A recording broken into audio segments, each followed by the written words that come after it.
Hi there. So I'd like to read you a story out of the Jesus Storybook Bible. And if you have it at home, I have it on page 184 if you'd like to follow along too, or read it a little bit later. I'd like to read about the shepherds and the angels, and the chapter is The Light of the Whole World. That same night, in amongst the other stars, suddenly a bright new star appeared. Of all the stars in the dark, vaulted heavens, this one shone clearer. It blazed in the night and made the other stars look pale beside it. God put it there when his baby son was born to be a spotlight, shining on him, lighting up the darkness, showing people the way to him. You see, God was like a new daddy. He couldn't keep the good news to himself. He'd been waiting all these long years for this moment, and now he wanted to tell everyone.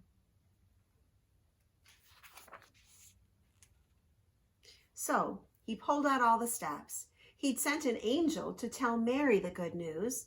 He'd put a special star in the sky to show where his boy was.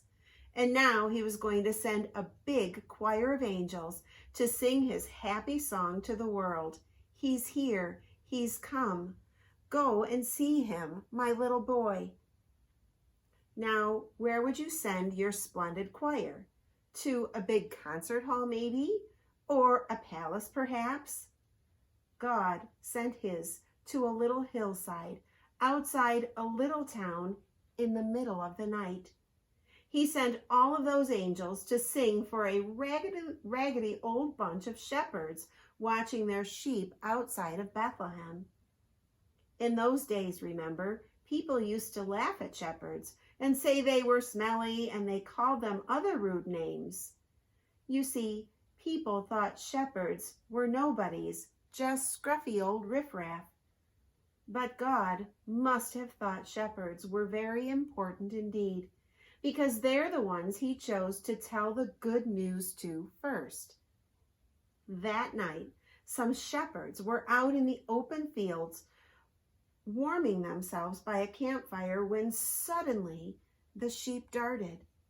They were frightened by something. The olive trees rustled.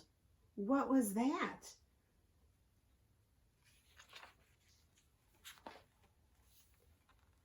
They turned around, and standing in front of them was a huge warrior of light, blazing in the darkness. "Don't be afraid of me," the bright, shining angel said. "I haven't come to hurt you. I've come to bring you happy news for everyone, everywhere. Today, in David's town, in Bethlehem, God's son has been born. You can go and see him. He is sleeping in a manger." Behind the angel, they saw a strange glowing cloud, except it wasn't a cloud. It was more angels, troops and troops of angels armed with light, and they were singing a beautiful song, "Glory to God. To God be fame and honor and all of our hoorays." Then, as quickly as they appeared, the angels left.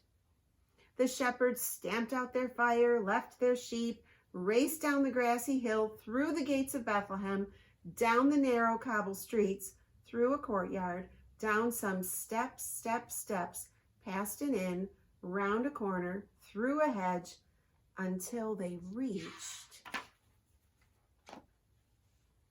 a tumble-down stable.